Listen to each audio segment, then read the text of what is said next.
de alguna manera con el abordaje que hicimos del ovario y el análisis que hicimos del eje hipotálamo hipofisovario, pues tiene que ver mucho en relación a cuándo otra vez echar a andar este eje, que dijimos que en la mujer pues era el más importante, ¿no? Lo que era el eje hipotálamo. Pues dijimos que ya desde la etapa fetal estaba formado, pero se queda detenido, sin pausa, toda la niñez, hasta que llega a esta etapa precisamente que es la pubertad. Y es donde demarca para la niña en este cambio de un inicio en cuanto a lo que va a tener en relación sobre todo a los cambios morfológicos y sobre lo que va a tener también en cuanto a cambio fisiológico y también de alguna manera lo que va a ir teniendo hacia la adolescencia, pues el cambio que se espera también en cuanto a la maduración psicosocial. En esa maduración pues va implícito todos estos cambios que tienen que ver desde los anatómicos, fisiológicos y luego también psicológicos, ¿no? Donde le den realmente en su conjunto, expresados cuando termina la adolescencia, pues esa situación ya de maduración, no solamente el que se haya expresado ya en cuanto a funcionalidad del eje, para lo que fue de alguna manera pues creado este eje hipotálamo polisovario, sobre todo enfocado hacia la reproducción, sino también desde un punto de vista de responsabilidad, pues en el sentido de la maduración que implica una vez que se activa este eje, ¿no? Entonces, por definición tenemos de la pubertad en la etapa de la transición entre lo que es, fíjense, la infancia, que dijimos que durante toda esta etapa pues estaba detenido este eje, y la edad adulta en cuanto a su madurez sexual, pues entonces implica el que vaya teniendo una maduración desde el punto de vista anatómico y fisiológico, tanto de los aparatos, del aparato reproductor, lógicamente, y el desarrollo, en este caso de la mujer, pues, de lo que implicaría los caracteres sexuales secundarios, y en ello expresaría entonces, pues, estos cambios morfológicos y funcionales que va a tener en su organismo y que le dan esa pauta de inicio, pues, de la fertilidad, ¿no? Entonces, una vez que se integra el eje y una vez que se activa otra vez el funcionamiento del ovario, y que se echa a andar en esta etapa expresado por el inicio de la pubertad en relación a que empieza a funcionar otra vez el ciclo ovárico, pues en ello debe de expresar también la función del ciclo menstrual para que se integre el eje y por lo tanto una vez habiendo completado el ciclo ovárico y haber estimulado el ciclo menstrual y al haber producido un óvulo, pues estará en posibilidades precisamente de esta finalidad que tiene al cabo de la activación de este eje, que es la fertilidad, ¿no? Pero no solamente quiere decir el cambio anatómico y funcional, sino también algo muy importante es esto, la madurez sexual, ¿no? Cuando realmente expresa, como decía yo, al término sobre todo de lo que debiera de ser la adolescencia, pues que también a la par vaya en cuanto a conciencia, ese sentido de responsabilidad, sobre todo en la cuestión de la madurez sexual, ¿no? Y es ahí donde expresaría realmente entonces el pasar a esta vida adulta, ¿verdad? Lo que implicaría ya pasar a la vida reproductiva, como tal por definición para la mujer, pues entonces esa inherente a esa responsabilidad de su maduración sexual también, ¿no? Por eso se insiste mucho, pues, hoy en día, sobre todo por el grande problema que tenemos de embarazo en la adolescente, bueno, pues precisamente el que realmente se hiciera un poquito más énfasis, no solamente en enseñarles que van a tener cambios morfológicos y funcionales, sino incidir en la otra parte que es donde está faltando un poquito más de conciencia para el sentido de responsabilidad en la toma de decisiones, pues en cuanto a la madurez sexual. Entonces, el actuar con responsabilidad y de alguna manera hacerse responsables de su sexualidad, pues ello implicaría también entonces el que postergaran un embarazo no deseado planeado y por lo tanto no tener este problema grande de salud pública que tenemos hoy en día, que es el embarazo en la adolescente. Pues no por, bueno, aunque ayer nos fue muy mal con la final contra Estados Unidos, pero finalmente, si en fútbol tenemos primer lugar, pues en lo que es este embarazo en la adolescente, pues sí, primer lugar honroso de embarazo en el adolescente y también de obesidad infantil. Entonces, en lo que no queremos estamos ocupando los primeros lugares, ¿verdad? Vergonzosamente y tristemente. Entonces yo creo que aquí hay que hacer énfasis mucho y eso corresponde mucho también desde luego al primer nivel en relación a cuando captan y a veces tienen de alguna manera, sobre todo medicina familiar, hablando de cuanto a población, por ejemplo, que maneja el IMSS, que son población cautiva, pues ellos tienen el estudio de familia, entonces ahí pueden ir dando el seguimiento de estas niñas en su etapa de la niñez, cuando ya van pasando hacia la pubertad, y pues ellos deberían de recibir toda esta información de manera adecuada, pertinente y adecuada, ¿verdad? Y de alguna manera también pues hacerle ver, mejor dicho, en cuanto a esa responsabilidad de su maduración sexual, ¿no? Pues habrá cambios, como les comentaba, sobre todo lo que implica llegar a esta etapa de la pubertad, pues van a notar, lógicamente, estos cambios fisiológicos que se van a expresar durante cierto tiempo hasta la adolescencia y finalmente cuando termine, el haber cumplido ya con este objetivo de estos cambios anatómicos fisiológicos y sobre todo psicológicos en cuanto a adquirir esa maduración y sentido de responsabilidad, ¿no? En la mujer pues será muy notorio el desarrollo de las glándulas mamarias, el desarrollo de los órganos sexuales en cuanto a la maduración y la acumulación de grasa, sobre todo a nivel de caderas, que es lo que expresaría más en un momento dado como más representativo los cambios sexuales secundarios, ¿no? Como más notorio para la mujer y pues aquí lógicamente el papel importante que juegan los estrógenos y la progesterona para ir dando pie a ese cambio tanto anatómico como funcional que va a tener durante el inicio de la pubertad y durante toda la adolescencia, ¿no? Hay diferentes etapas si consideramos a la pubertad de manera general. Se dice que hay una etapa prepuberal en que se inician los cambios en la morfología, en la etapa puberal propiamente dicha, en que se completa la maduración del aparato genital, y la pospuberal, en que acaba el desarrollo somático y psicosexual, ¿no? Yo creo que aquí esto sería fundamental, sobre todo para realmente ver en esta etapa pospuberal que va a entrar a todo lo que es la adolescencia, pues tuviera ya bien desarrollado ese aspecto somático y psicosexual, otra vez en el sentido de responsabilidad, ¿no? En cuanto al término pubertad, pues se refiere que proviene de una palabra de raíz latina que significa puber, que significa pubis, con vello, y pues que sería una de las tantas características que va a empezar a denotar durante esta etapa en cuestión de la aparición de los diferentes caracteres sexuales secundarios en cuanto a la maduración, y uno de ellos, además de otros, que sería la aparición ya de vello, ¿no? Representa definitivamente un proceso biológico, como comentábamos, pues en la integridad del eje ahí está detenido en silencio o en un estado de reposo, de pausa,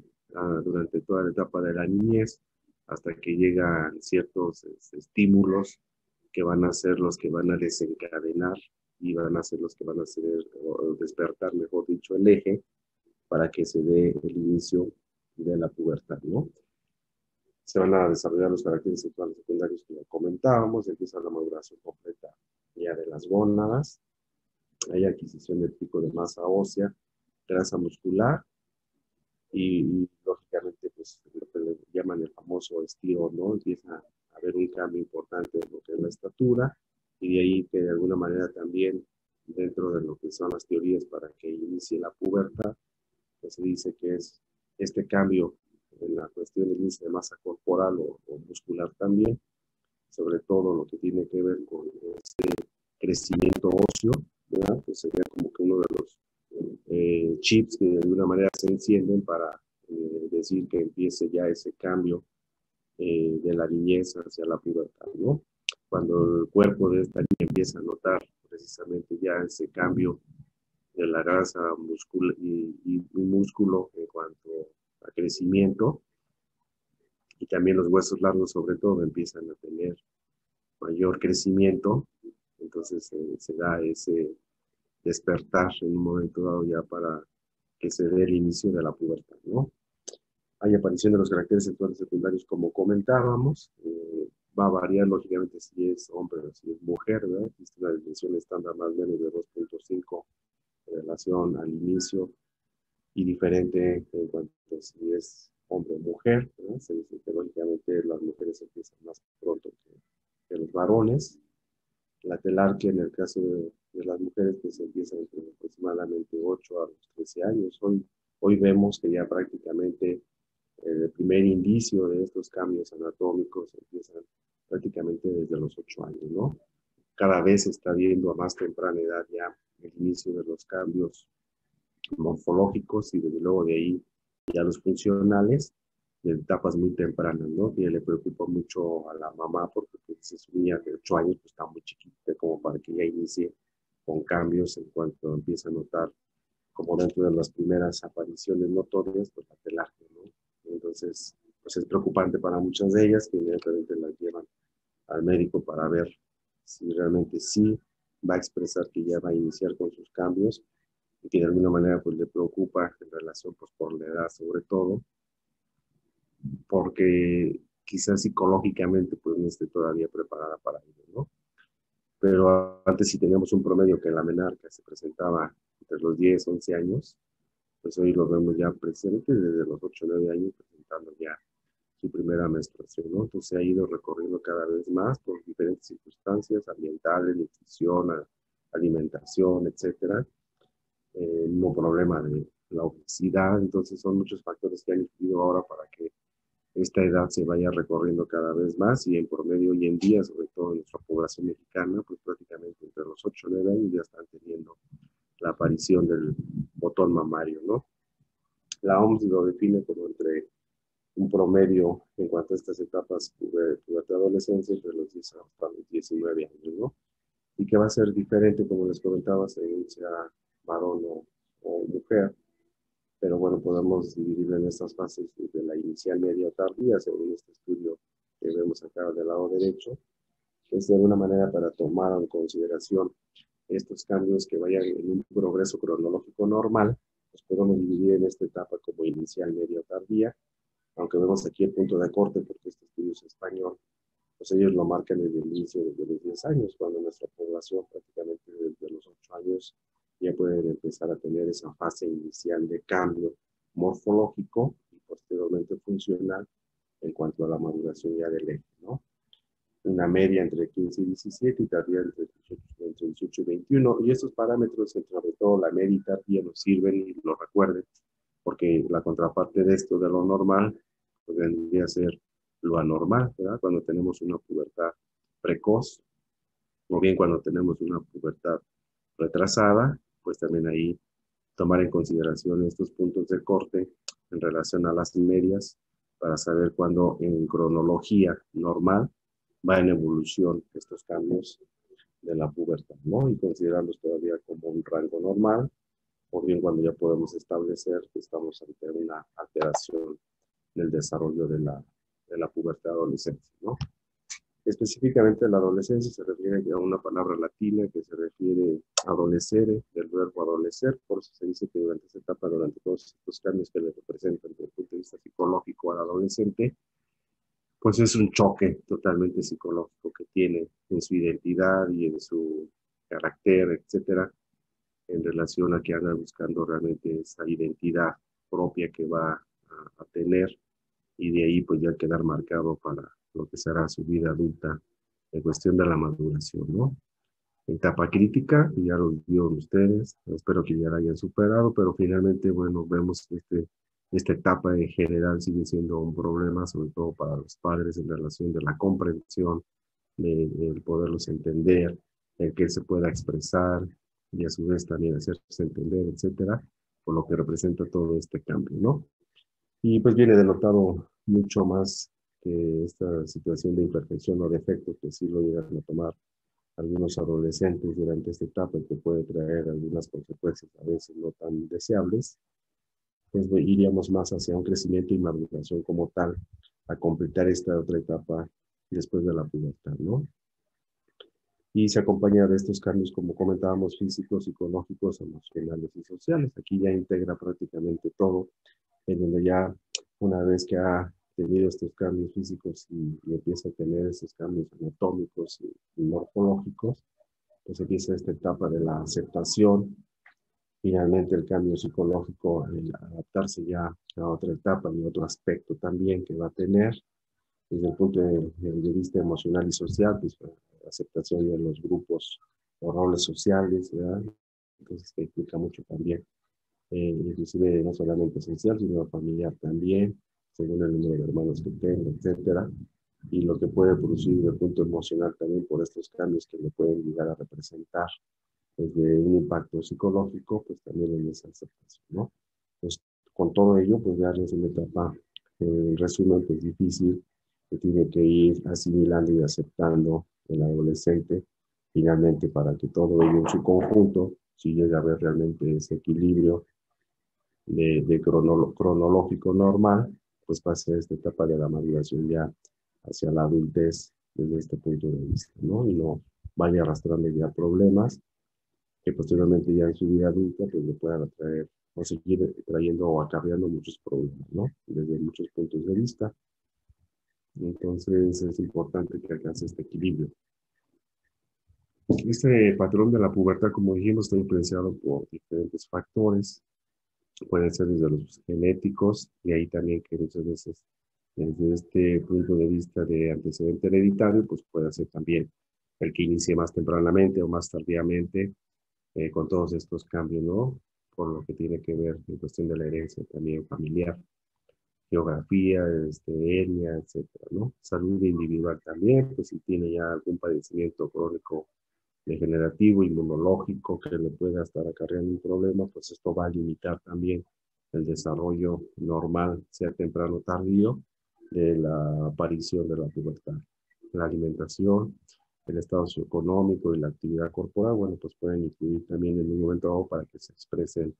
en términos generales en cuanto a una cronología por tiempo, ¿no?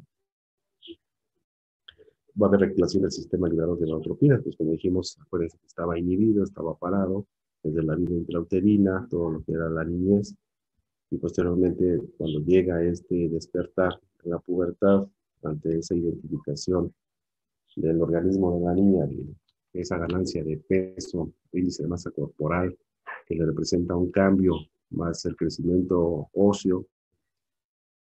sobre todo de los huesos largos, bueno,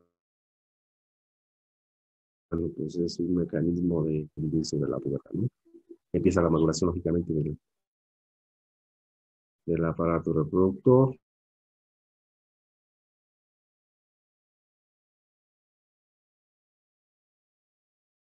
y el desarrollo de los caracteres de las neuronas secretoras de la GnRH, pero solo hacia la semana 16 se establece una esa comunicación de lo que era el hipotálamo hacia la hipófisis para que sea estimulada esta a través del factor liberador GnRH, ¿no? Y a partir de ahí, bueno, pues hormonas importantes, que es FSH y LH. Entonces ya desde estas etapas empieza esta producción, se va a llegar un momento en que se detiene, pues que no es necesario que siga adelante en cuanto al funcionamiento, y ahí se va a mantener durante todo el resto de la vida fetal, hasta el nacimiento y toda su niñez, hasta la pubertad otra vez, ¿no? Al final del embarazo disminuye la liberación de la gonadotropina, se desarrollan receptores esteroideos en el hipotálamo para esa retroalimentación que comentábamos, sea positiva o negativa, pues para que se detenga en un momento dado durante esta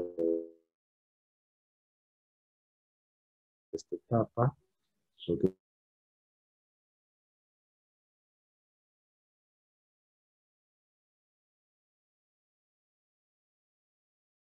que puede interpretarse como el establecimiento de una retroalimentación negativa de los estrógenos circulantes y pausa durante todo este tiempo de la niñez, ¿no?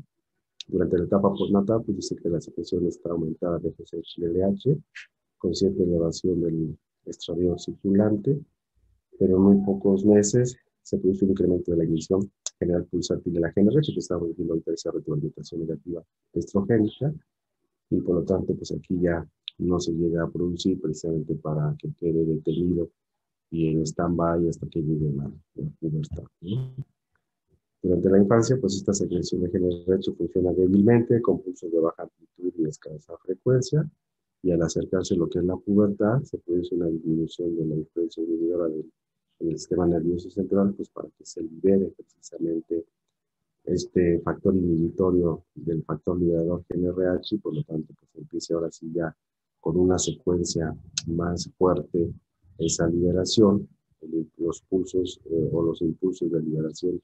van a ser ya con mayor frecuencia y por lo tanto pues ya serán capaces de estimular a su vez ahora la liberación de FSH y LH para que estén a nivel del órgano, ¿no? Ya durante digamos, en la pubertad, pues hay un incremento de pulsos de liberación de LH durante el sueño que progresivamente se harán más frecuentes hasta la aparición de escasos pulsos diurnos, y la FSH, que en la infancia se encuentra en cantidades apenas detectables, empiezan a elevarse hacia los 9 años. Y como ven aquí, punto de corte, decíamos entre los 8 o 9 años empiezan a aparecer ya ciertos rasgos de los caracteres sexuales secundarios, y donde ya, entonces también ya está avisando hacia lo que es nuevamente la integración del eje, pues que empiece a prepararse para otra vez empiece a funcionar, ¿no? ¿Qué fenómenos principales ya dijimos que se pudieran presentar durante esta etapa? Pues como característica, pues, lógicamente tendrá que ver con esa maduración de las gónadas, del aparato reproductor femenino, adrenarquia, telarquia y cambios físicos en la pubertad, ¿no? Que son todos los caracteres sexuales secundarios. Entonces, este botón mamario generalmente es el primero que suele aparecer, sobre todo en este rango de edad de 8 o 9 años en adelante, ya como indicios de que va a empezar a aparecer estos cambios. Y posteriormente de ahí, bueno, pues vendrán en cascada ya en consecuencia los demás cambios de los caracteres sexuales secundarios, y por lo tanto ya para integrar el eje nuevamente, para estimular la gónada, y en este caso pues ya la maduración completa del aparato genital, ¿no? Entonces la gonadarquia se define como el inicio del desarrollo funcional de los ovarios. Las gonadotropinas aumentan el tamaño de las gónadas, van a estimular lo que son también los cambios estructurales que van a determinar la formación de folículos y activan su secreción estrogénica. Acuérdense que ya tenía folículos en el ovario, estaban detenidos en la primera fase de división meiótica durante la etapa fetal, toda la niñez, y ahí se queda. Otra vez, cuando ya se echa a andar la pubertad, empiezan a estimularse los ovarios, pues será capaz entonces otra vez aquí, en esta formación de folículos, que por definición veíamos la vez pasada, pues empieza entonces ya a producir lo que es un ciclo ovárico. El ciclo ovárico, dijimos, por definición, pues era reclutamiento y maduración de folículos, que precisamente aquí ya es donde entra esta situación de la definición y sobre todo de lo que es la maduración folicular en sus diferentes etapas, para que finalmente este folículo en proceso de maduración pues empiece a producir las otras dos hormonas importantes que van a ser estrógenos y progesterona, que nos van a ir a actuar y estimular el otro ciclo a la par que debe de empezar a funcionar, que es el ciclo menstrual, ¿no? En los niños se circulan pequeñas cantidades de estrógenos que se incrementan fuertemente hacia los 10-11 años, y en la niña se encuentra cada vez más el aumento hasta alcanzar el patrón tipo menstrual, ¿no? Entonces, una vez que empiezan a formarse los folículos, que estos folículos empiezan a diferenciarse la placa interna y placa externa, empiezan a producir estrógenos, etcétera. Conforme van aumentando estos picos estrogénicos, y en caso de la niña, como ya dijimos, va a ser capaz de estimular el otro ciclo, que es el ciclo menstrual. Aquí se echó a andar ciclo ovárico y acá completó con ciclo menstrual. Y se dice que casi siempre cuando aparece la telarca o el botón mamario, ¿verdad? Generalmente 1 o 2 años después se expresará ya con la aparición de la menarca, ¿no? Con la menstruación o la primera menstruación, donde ya se integra o se debe de ver reflejado con la aparición de la menstruación, pues que ya está integrado así lo que es el eje hipotálamo, hipófisis, ovario, ¿verdad? Porque ya fue capaz de estimular estas hormonas, ¿verdad? Al órgano blanco, en este caso el ovario, y consecuentemente el otro que es el endometrio, a nivel del útero para producir ciclo menstrual. Y ahí ya queda denotado entonces la aparición de su primera regla y por lo tanto la integridad del eje. En cuanto a la adrenarquia, pues ese es el aumento en la secreción de andrógenos por la corteza suprarrenal, que es otra fuente en un momento dado también de este tipo de hormonas, sobre todo de andrógenos. Comienza con el desarrollo del vello pubiano por la pubarquia, piel grasa, olor corporal, pelo axilar y acné. Muy característico durante esta etapa, pues no se diga el olor corporal, ¿verdad? Que empieza a hacerse muy notorio en los adolescentes, del acné también, sobre todo algunos más, en donde desde el punto de vista estético, pues también le va a representar un problema dependiendo de la cantidad y presencia del tipo de acné también inclusive que se pueda presentar, que se nos representará un problema, sobre todo desde el punto de vista estético y a veces emocional para el adolescente, ¿no? La telarquía o desarrollo mamario, pues dijimos, es el inicio del crecimiento de la mama, casi siempre el fenómeno clínico más frecuentemente que se reconoce de la pubertad, y ya dijimos que en nuestras niñas hoy en día prácticamente entre los 8 y 9 años están presentando ya el botón mamario, que te va a decir que prácticamente es uno de los primeros indicios de estos cambios anatómicos y morfológicos que la van a llevar hacia los cambios de la aparición de los caracteres sexuales secundarios, ¿no? Entonces, según la edad cronológica biológica, pues van a ir desarrollándose el botón mamario hacia lo que sería ya el crecimiento de las glándulas mamarias como tal, sobre todo en la mujer. Y que esto lo vamos a ver ahorita más adelante, pues tiene que ver con la famosa clasificación de Tanner, que en un momento dado te van a ir diciendo, según la clasificación, por la aparición y las características morfológicas y la edad, pues en qué edad según se encuentre el desarrollo, según esta clasificación, ¿no? Que nos ayuda mucho para el desarrollo, sobre todo del adolescente. Y la menarquia, bueno, pues será expresada cuando sobre todo el pico del LH sea capaz de producir una ovulación y los ciclos comenzarán entonces a hacerse regulares, ¿no? Entonces en un inicio pues son ciclos anovulatorios, después empezarán a hacer ciclos irregulares y posteriormente hasta que alcance ya un patrón de regularidad y que empiezan a producir ya folículos maduros, en este caso el folículo de Graf para producir la ovulación, pues estarán empezando a tener ya un patrón de regularidad en donde empezará ya a tener sus ciclos menstruales regulares, ¿no? Pues muchos de estos adolescentes en un inicio pues generalmente son irregulares hasta que van agarrando ya un patrón de normalidad, ¿no? Donde la menarquia pues expresaría ya el completo estímulo del eje hipotálamo-pubis ovario, dado que ya se completó el otro ciclo, que es el ciclo menstrual, en este caso, ¿no? Al haber estimulado el endometrio. Y estos cambios físicos, pues también son importantes, sobre todo lo que tiene que ver con el crecimiento, el famoso estirón que comentábamos, sobre todo más notorio, pues al principio, lógicamente, en las niñas, posteriormente en los varones. Y lógicamente, pues la niña empieza a tener todos estos cambios más notorios, sobre todo pues tiene esta velocidad de crecimiento de los huesos largos, y ahí entonces tendrían en poco tiempo una diferencia en cuanto al crecimiento de la talla. Y si ustedes comparan ahorita, por ejemplo, un quinto o un sexto de primaria, por ejemplo, hablando a nivel escolar, pues es mucha la diferencia, ¿no? De cuando estaban en cuarto, ahora ya en quinto y luego sexto, la diferencia que tienen grandemente, sobre todo en cuanto a la talla, en ese famoso estirón, y empiezan a tener ya sus cambios morfológicos, ¿verdad? Entonces es muy notorio durante esta etapa. Intervienen los estrógenos que facilitan la liberación de la hormona de crecimiento, la AGH, y también el aumento de lo que son la concentración plasmática de estos factores de crecimiento, lo que tiene que ver con el IGF-1 y el IGF-P3,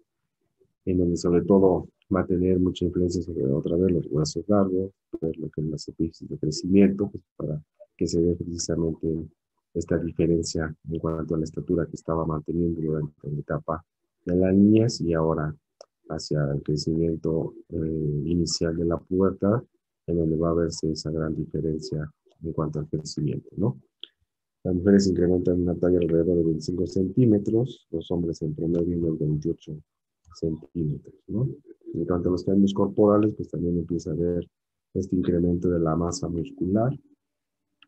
que dijimos que también pudiera ser uno de los factores desencadenantes para el inicio de la pubertad, ese cambio de índice de masa corporal, más muscular, y ese ensanchamiento de las caderas y la acumulación, sobre todo a nivel de estas zonas, pues empiezan a tener este cambio también en cuanto a su aspecto corporal, ¿no? En mujeres, el máximo crecimiento o incremento es en la menarquia para decaer francamente después. Por eso se dice, o muchos opinan, que una vez que ya se demarca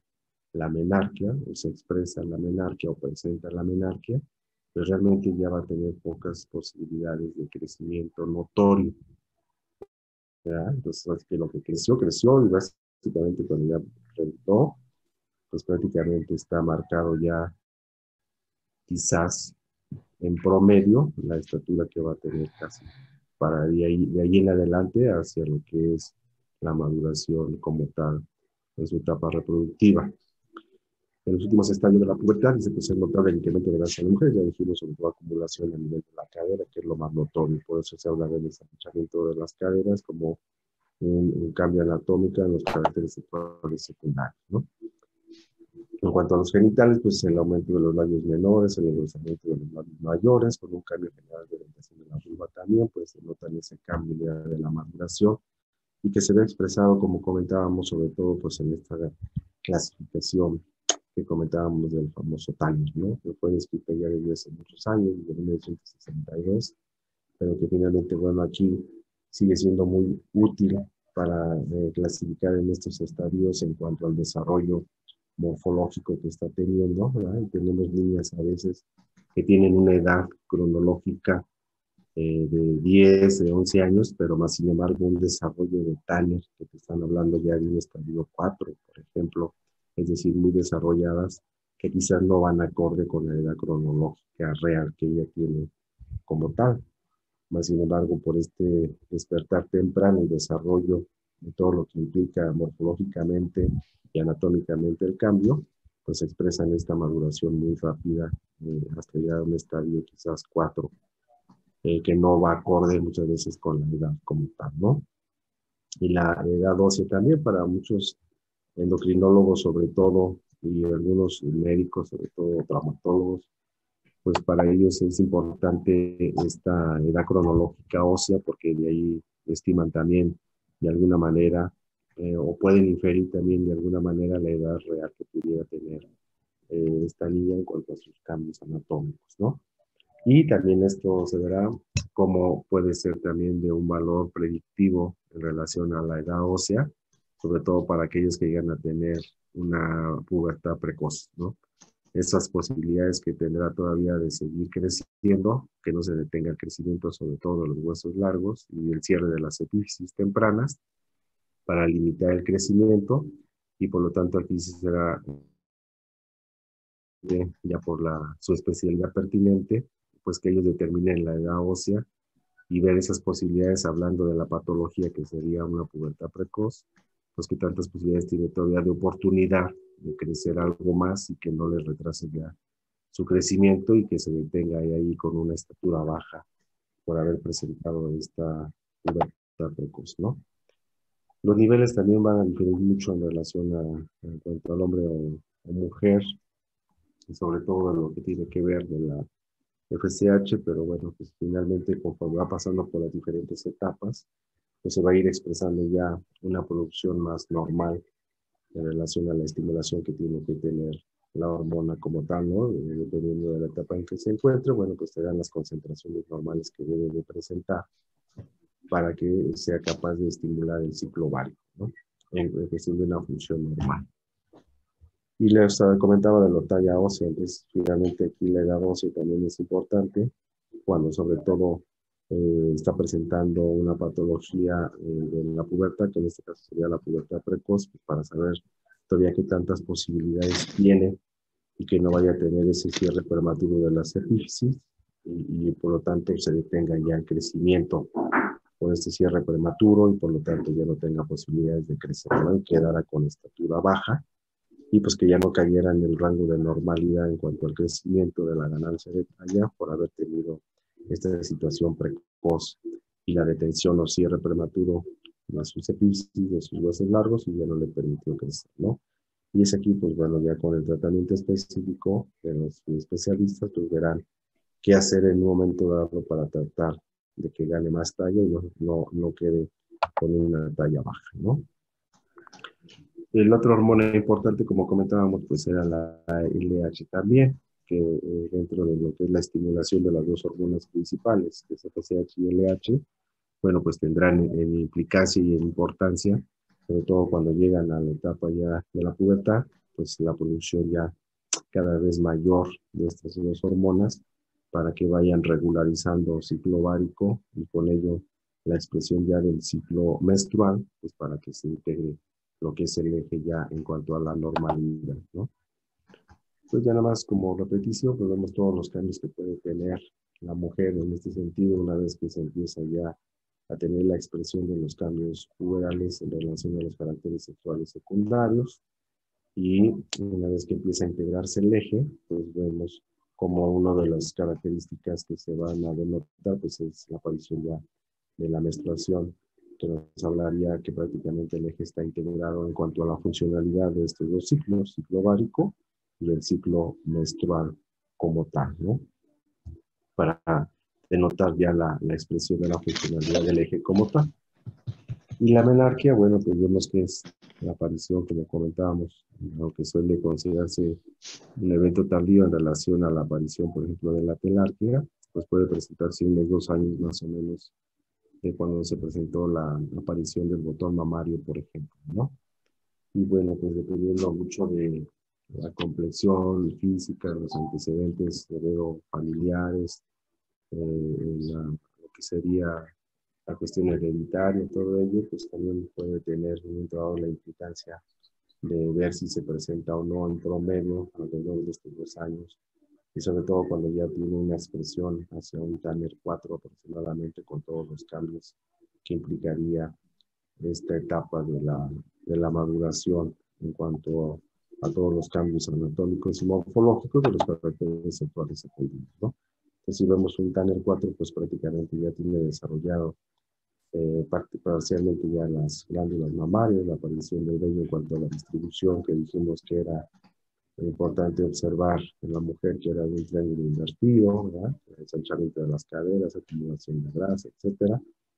Y prácticamente aquí estarían posibilidades de poder presentar ya su primera menstruación, ¿no? Y bueno, pues esta tabla, como les comentaba, la escala de Tanner nos ha ayudado mucho, sobre todo hoy en día todavía, pues para ir viendo la evolución, cómo va en cuestión de la maduración morfológica en cuanto a los cambios, hasta que prácticamente llega a presentar la menstruación, ¿no? Y ver si ese desarrollo va acorde o no a las pautas cronológicas por etapas del desarrollo de la pubertad y adolescencia, para saber que no se esté presentando algún tipo de alteración o anormalidad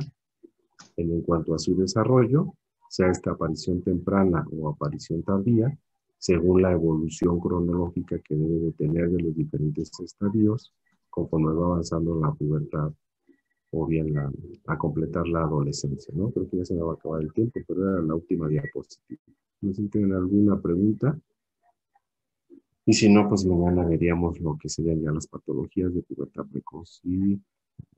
retardada. Creo que se va a acabar el tiempo. No sé si tengan una pregunta, lo dejamos ya para mañana para ya no entrar, como quieran. O volvemos a entrar para alguna pregunta.